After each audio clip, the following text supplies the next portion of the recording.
I will call the meeting to order. Our first item is the Pledge of Allegiance. I pledge allegiance to the flag of the United States of America and to the republic for which it stands, one nation, under God, indivisible, with liberty and justice for all. Sarah, can you read our mission statement? The mission of the Marshall Public School District is to educate, support, and prepare all learners for success. Thank you. Next item is approval of the agenda. Motion to approve. Second. Motion by Jeff and a second by Sarah Brink to approve tonight's agenda. Any corrections or additions? If not, I'll call for the vote.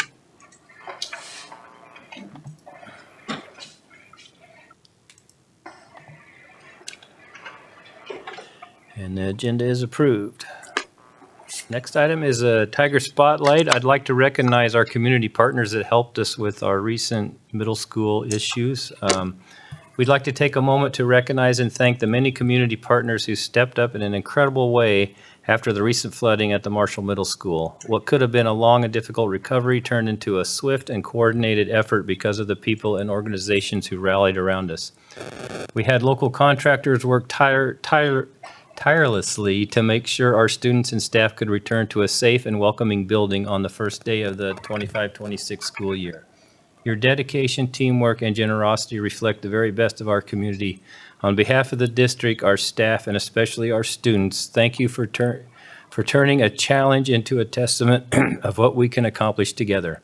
So thank you to Heartland Mechanical, HMI, Power Pros, Mike's Flooring, Doom and Kuiper Construction, Hiskin Concrete, and Stone Lux Coating. And also like to thank our own staff who pitched in when they probably had stuff to do at home they had to do. So it was good all around. So thanks to everyone involved. Next item is a public forum. Anybody from the public want to approach the board? Seeing none. Our presentations, our summer programs recap. Emily, I take it you're first. Always excited about our summer programming and getting updates. I think we had another great summer, so thank you everyone for coming to share. Arrow, right? Yes, make sure you turn it on now, on this side. Thank you.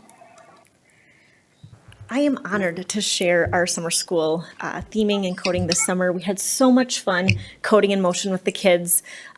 They came seeing this robot thinking like we are going to do robot things all day, and really that then instilled just happiness and positivity out throughout the entire day with our kids. So we had a wonderful summer assisting the kids in grades 1 through 6. It took place at Southview again this year. Where am I supposed to point? Over here. I'll just go for it. Okay, thank you. So we met at Southview. Our theme was Code in Motion. Again, just trying to bring in those coding vocabulary words and activities that would overall engage our students, which it worked to a T. So that worked out wonderful. Our typical schedule included breakfast, language arts, phonics, writing, math, social studies, science, SEL, which that was incorporated with the teachers this year. We had more of a technology piece that when the students left for the teachers' prep time that they worked through. And then lots of fun, engaging activities. So the teachers can plan their own schedule. They just have to get those main core areas in. These are what our enrollment numbers looked like. So ultimately, we had 164 students registered in the first session, 16 teachers with 1 aide. And then in the second session, we always see a little bit of a decrease. We had 98 students, 9 teachers, and then 2 different teachers who rotated. So we had many veterans coming back. We had a few new faces, and they all do such a great job working together, building bonds, because these teachers don't work at the same schools, and just making friendships. And it's evident to the kids too that our teachers want to be there, and then they are just respectful and responsible, and it all is a really nice oil machine for all of us. Whoops, sorry. Now did I click it? Okay. So every year I try to bring in some special activities just to kind of change it up a little bit. In all of my AIing and Googling, I couldn't find a ton of places in Marshall. I feel bad saying that because I'm sure they're out there and I just didn't have the knowledge base for us to be able to go on field trips. So we had a lot of people come to us this year. We had one of our very own staff from Parkside, Mr. Sulphur. He came in with his wife and his 3D printer, and he showed us how to make things on the 3D printer. So he made this little boat for every class, and they would come in and they'd watch it, and it literally built from the bottom up.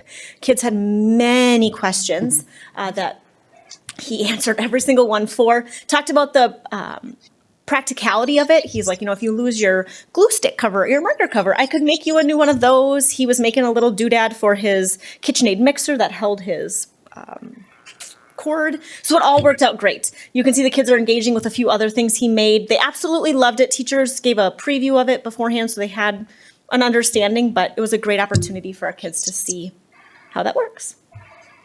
We had Mr. Jens with us again this summer. He typically comes once a week and spends the whole day with us. He's with the Lyon County 4-H program and does just outstanding things. So this little robot you see at the bottom, the little card-looking thing, his name is Edison. And Edison came almost every week. And every week they would kind of build up on their skill base of what they learned before, and they would code it different ways. You can see the little boy down here has got a flashlight, so he was coding it by light. Sometimes they coded it by sound, so there was a lot of clapping on that day. Yeah, it was just fun. He did that a lot with the older kids. The younger kids were making their own video game here at the top, and so they had to know what colors meant. So red meant there was like an obstacle, and so it would jump there.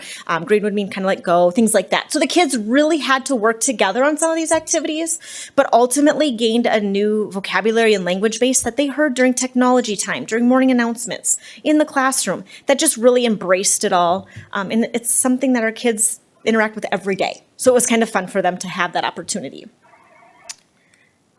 Then we had Mr. Novosad came in. His wife was an EL teacher with us, and so she kind of got us this connection. And he has many different pieces of technology that he was able to share with us that he has available. So down here in the bottom corner, he's got Spheros. So they were little robots that would go based on the color. And on that map, he had a coloring coding piece that he did with them. The kids just would go in those rooms for these activities and be completely engaged, learning new things, working together as teammates. It was just really fun to see them come out of their shell for some that don't like to talk, and they just excelled in this area. So that was super fun for them to look forward to. As I said, typically we have, when our teachers get their prep time, have SEL, where they learn about friendship and making good choices. But this year we put that in the classroom and had a teacher more or less focus on technology. So they did something called unplugged coding, which allowed it so that the kids were on technology more. And they just did a lot more things with cups or paper and things like that that coded it, told things to go in different directions, coded each other. And so you can just see that they're doing some different activities in that way, that they got to be hands-on again and not just sitting and getting. They were totally engaging. Then we borrowed the VR goggles from SWWC Service Co-op. Oh my goodness. I walked in there and I had the biggest belly laughs. They were just enamored. Now, we could have gone a lesson way, but at this point we were just letting them explore. And so they explored things like the moon, aquariums. Kids were seeing animals that they've never seen before and that we don't have access to here in Marshall, Minnesota. They were the tortoise and the hare in that fable. They just did lots of different things. And you can see they each have a little like remote thing that they were turning themselves around. And they just had a lot of fun exploring and talking, sharing what they're seeing, listening to what their friends were seeing. It was great. Mr. Jensen took this by the hands and was able to make it work for us. So the kids had a lot of fun. So that's all we have for this summer. It was a fast, I think I figured out 23 days. It goes really fast. So we enjoyed every minute of it. We had a few rainy days that kind of, always put a little wrench in the schedule, but we figured it out. And yeah. Any questions from the board? Thank you. Thanks, Ellie. Thank you for giving me the opportunity. It's truly the highlight of my summer. Nice work. Thank you. All right, Dan. Your turn.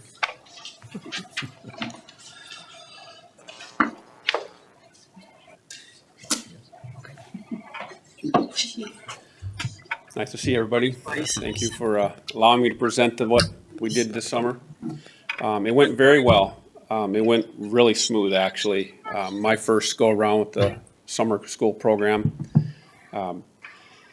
It was housed at the ALC campus, which we really liked because we didn't have to pick up and pack up and move things over to a different building. So it was really nice to have that in our facility.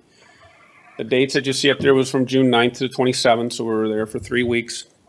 We were off on the Juneteenth, the 19th of June, so, but basically 3 weeks. We actually had 78 students total in the program. On our list, we had 90 registered between Marshall and Minneota. Minneota, there was 8 of them that were there. So basically, we had 12 no-shows that day. And we checked, we looked, called them up. Basically, they just didn't want to come.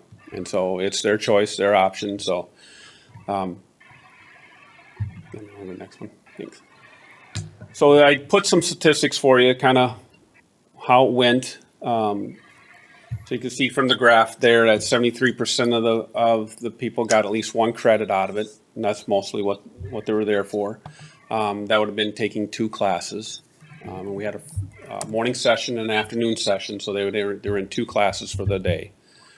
And so for the 3 weeks, basically 73% of them got at least 1 credit recovered. There were a small percentage that actually got 1.5 and 2 or more credits. There was one student there that actually got 3 credits done through the program. Now, it was one of our students because from the ALC moving over, so it was a continuation for them, but we were able to get them graduated by the end of the summer school. So that's where that comes into play. So that was helpful for them, and it was a good thing for that individual. But you can see there we had 5 people that actually didn't get credit. They either dropped out, stopped showing up, and just didn't finish the program.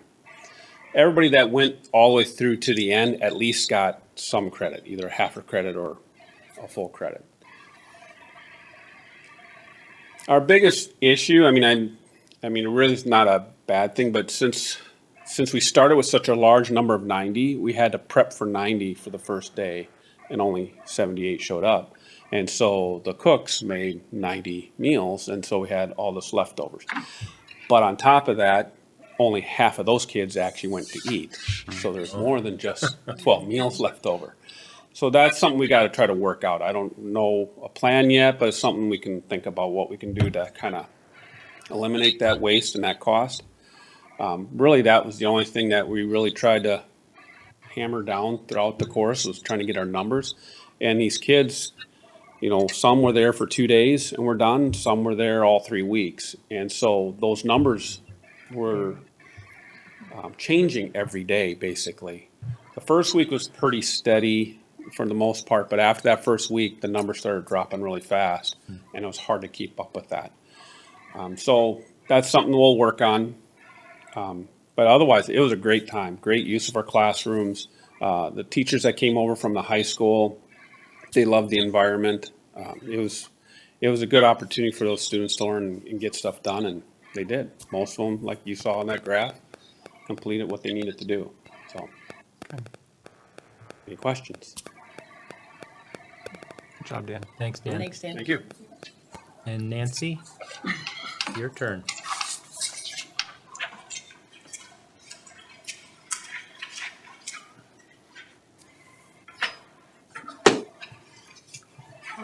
I have no PowerPoint, you just get to listen to me.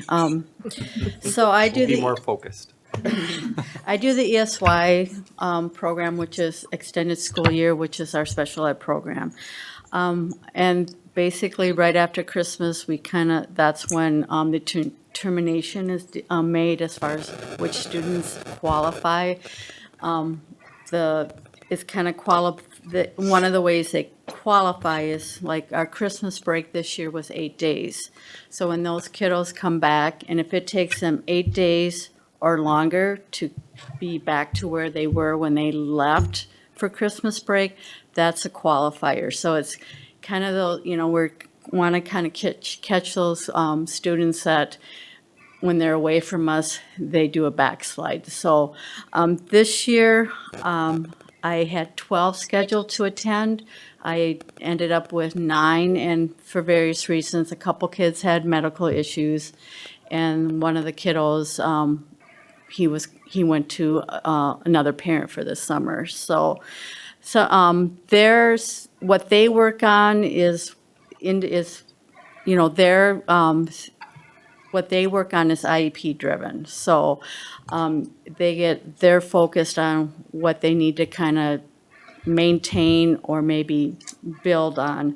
So some of those are, we had of our kiddos this year that their focus was on their Tobii Dynavox, which is their device that they're nonverbal, so that's how they communicate. So their focus was on that. And one little guy, this year, his answers were one-word answers.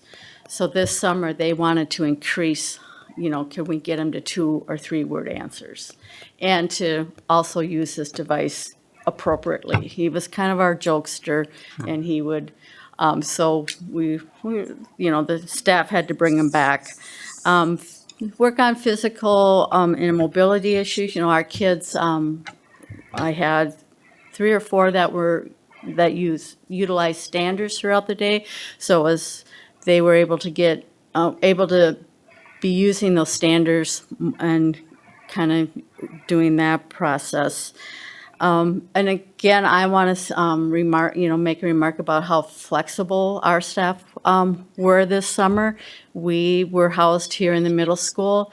So Tricia gave me a call and said, hey, you need to contact your staff. And I said, we're moving from here to here. They did it smoothly. I had staff that set up, we couldn't eat in the cafeteria. I had staff that set up, a spot out in the hallway. So that was our eating space, and they just did it. So really appreciate their help. One student is moving from Southview to middle school, and this particular student, we had struggled with him to come one day. I mean, we're out, mom dropped him off every day, and we were out there, come on in, trying to convince him, and finally, mom drove away with him, and I went, we're not going to see him again. This was like the first day, he had a great day. Second day, he just rolled the window. He didn't want nothing to do with us. And when mom drove away that day, I went, he's not coming back. So the next morning I went out, and I saw mom's truck out there, and I went, okay, we'll see how this goes. And I walked out the door, and he hopped out of that truck and hopped in. So I went, whoa. So that's the highlight of my summer school this year, because I really, that's a really hard thing to do, is to kind of let that kiddo go and not come in, knowing that that's a good chance. But he came back. I think there was one day he didn't come again. And so I feel good about that particular student because he made connections here in this building. They took him around to his classes so he could kind of be familiarized with that. And I just feel like he made some good connections. So I'm anxious to see how his year starts off this year. So, thank you. Thanks. So, Nancy, you think about our mission statement, preparing all learners for success, and these 3 programs are great examples of how we do that, because every kid comes with different needs and every kid has so many different things, and we really try to individualize that. I think you guys all did a great job putting that into reality and really seeing that mission carry out at all of our sites. So thank you for your work. All right, our next item is the consent agenda. So moved. Second. A motion by Sarah Runcie and a second by Jeff to approve our consent agenda. I will call for the vote.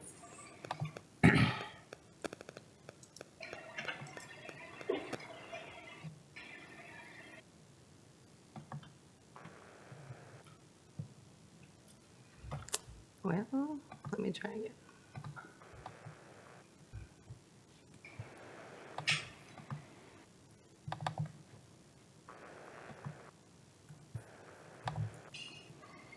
There we go. And it is approved.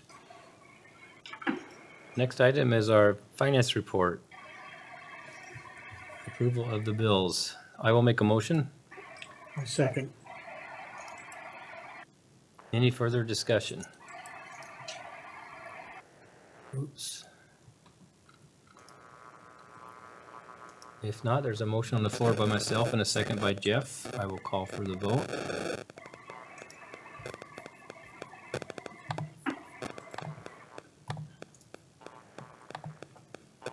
And the bills are approved for July of 2025. Next item is the treasurer's report. Any comments or information?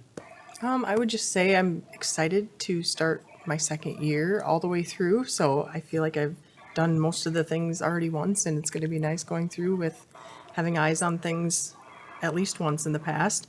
But it will be another tough year again with having our second year in a row now of deficit spending. And, you know, it's budgeted and it's planned. So we're just trying to really keep an eye on the budget and do everything we can to stay within what we have budgeted and continue to strive to find ways to find some cost savings or additional funding out there. Thanks, Sarah. Next item is the board reports or updates. Does anybody have any reports? Sarah and I attended the Community Services Advisory Board last week. Feels like it was longer ago. Did a neat project in terms of trying to help identify both adult and youth education and other opportunities. Also talked about the pool update and various things going on within that organization. So it was a good meeting and important work. Pool's probably full of water already. It might be. I don't think you want to swim in it today, though. Next item is our administrator's report. Jeremy. Yeah, our back to school. We have a lot of information to share with you guys tonight. First of all, in my report, I talk about the middle school. You know, we had some flooding like we talked about earlier, but really want to give a thank you as well to the maintenance staff and our internal staff. Trisha and Pia did a really nice job leading that team to do that work, and that people showed up and worked really hard. And like Matt mentioned earlier, even though they had things at home of their own things to deal with, they were here and got our building put back together, and the community contractors that came out and worked in that building. It was really nice to see. Also mentioned in mine too, you're gonna hear me talk about this a lot, but looking ahead with our facing the $1.8 million deficit, it's gonna deplete budget reserves without additional funding. So to address that, the operating referendum is in place. It'll be on the November ballot. That will generate about $2 million if passed annually for 10 years and help stabilize our finances. Encourage people to look for more information on tomorrowstigers.org. So that's part of my report. Excuse me. Parkside Early Childhood. Darcy shares that early childhood and K-1 staff is going to look a little different than the leadership team. Having one leadership team for both of those two different entities. They've had separate leadership teams in the past. That will work really well. They're still doing separate continuous improvement plans. They have some different goals they're setting between the two teams, but one leadership team, I think that really helps in that building, just building cohesive environment for all the staff in that one site. Darcy also shares that this year they're introducing a new writing program at Parkside. It is Haggerty, Bridge to Writing, where several teachers have successfully piloted last school year. In preschool, they're also introducing interactive read-alouds. It's work that we've been doing in all of our elementary grades for the last few years, so nice to see that coming into preschool. Really working on focusing on those new ELA standards. So we'll see a lot of talk this year about curriculum and assessment as we go through, as we're implementing all those new pieces with the READ Act. The middle school this year, renewing our commitment to standards-based learning. So you're going to hear you're going to hear Peggy and Bennett talk a lot about standards-based learning and grading, looking at the work that's happened in the past few years and really trying to refocus and realign some things that we found over the years, just some things that we can clean up and we can do better with. So coming into the fall with that focus, they've created 2 guiding documents. One is for students and families and one is for staff, just clarifying the approach. So you're going to see some different rubrics at the middle school level this year that at some point we'll have a board presentation specific to, and how we assess learning. We're going to look specifically at work completion. That's been a concern at the middle school that we want to make sure we address and report that back, and just really focused on the standards. So with the change with the ELA standards this year, that's created a good opportunity to kind of refocus how we evaluate those at the middle school in particular. So some really positive work taking place. I know Peggy and Ben are really excited about, and staff have been part of planning that. So it'll be good work taking place as we're implementing new curriculum. Just something that we're going to take on this year there. Peggy also shares in her report that they've launched a new course this year as they're trying to kind of realign the schedule to fit some of the new needs as we change these curriculum pieces. You're going to see a course at the middle school this year called FLEX. It stands for Focused Learning and Enrichment Experience. It's scheduled right around the lunch recess time, so the beginning of the day is where the homeroom happens this year, where in the past it's been more the middle of the day. This flex time then will happen around lunch and recess time. It'll provide targeted support in math and reading for students, opportunity for enrichment with other studies subjects depending on the student's individual needs, and just some flexible programming adapting to students, so not necessarily in a math group the whole year. It depends on where their needs are at different times throughout the year as different units go on. So excited about seeing that happen here. She also shares that the fax room, we recently received a very generous grant from Taco Bell. I think it was probably in the consent agenda actually today. A lot of dollars were approved, and that this year is specific to our fax program. So it happened in the middle school and the high school. The middle school specifically, they call out, we're going to replace some outdated appliances. Some of those appliances have been in there for some time. They will purchase a new freezer. I got some sewing machines for some instruction resources there, and just really calling out how grateful we are for that report. You also see some new equipment through that grant at the high school that otherwise we certainly we didn't have room for in the budget this year. So some of the stoves at the high school are original to the building from 20 years ago. So time to replace some of those things. Moving on to Brian's report from the high school this year. August 6th, the student schedules were released to Student Portal and Infinite Campus. That means August 6th in the afternoon, students are calling wanting different classes. So certainly weeding through some of that and what really needs to be changed and what works. So the counselors have done a really nice job this summer. They've had some office hours in working with families where there were changes that really did need to happen, making sure that schedule adjustments are set and students are ready to go. On August 12th, they held the annual picture day. This year, they had students coming into the picture taken. They could put money in the lunch account, pay the technology fees. That was a successful day, and students showed up, and we got a lot of those done that day. Brian also shares in his report this time, we recently got a bar report. So part of our bar program is at the end of the year, we get some feedback from the bar coaches that we work with. The high school bar report this year highlighted strong progress in academic performance and attendance among Marshall's ninth graders. The percentage of students failing a course had dropped this last year, with 89% passing all of their classes in the 24-25 year. That was up from 83%, so a 6% increase from one year to the next. Also, we've really spent some time this last year looking at attendance. The average daily attendance improved at the high school, rising from 91 to 93%. That was encouraging. Those gains really reflect the district's continued commitment to student success and engagement. So appreciate that high school staff's work on that. ALC and CTI, Dan's report really talks about summer school, which he just kind of covered, but nice turnout. It worked really well. This was having that new ALC site. The last couple of years, the ALC location didn't work for hosting summer school. So having the facility again where we could keep that at the ALC facility, because it's an ALC program, that worked really well. So appreciate that. And the site was certainly, it was nice to be able to use that this summer too, especially when our high school was under construction this summer with some of the HVAC stuff taking place. It would not have been fun to have classes in a building that we didn't have air conditioning in, for example, in the summer. In our special ed report, Jackie shares a bit about the special ed assessment teams. They had a busy year of evaluations last year. She tracks a lot of the data as planning for the future, looking at the special needs population and how it's increasing or decreasing. So she has some data in there about the number of evaluations that took place, certainly in a line that helps us as we're planning for staffing and scheduling for students for the following year. Activities, like every report, there's a lot of activities things. A lot of new hires with coaches, coaching shifts every year. With boys golf, we're excited to announce that Scott Midtowney has been named the new head boys golf coach. He takes over for longtime head coach Kari Ellers, whose leadership and dedication have been instrumental in the program's success. She's been doing that for a number of years, and we're going to miss her, but excited for Scott to come in and take over that program. Marshall M Club announces they are hosting their next Hall of Fame induction ceremony. That will be in November. The special event will honor and celebrate 4 new inductees whose accomplishments have left a lasting impact on Marshall athletics and activities. For full event details, including the inductee list, including ticket information schedule, that will all be coming out soon. So I encourage board members just kind of keep an eye out for that. We'd like you guys to be able to attend that event with us this fall.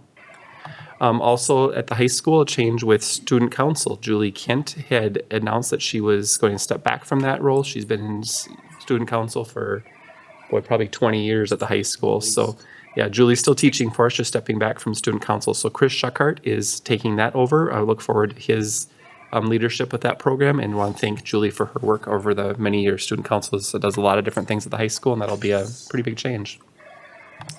Also at the high school, our new FFA teacher, her name is Sarah Lee.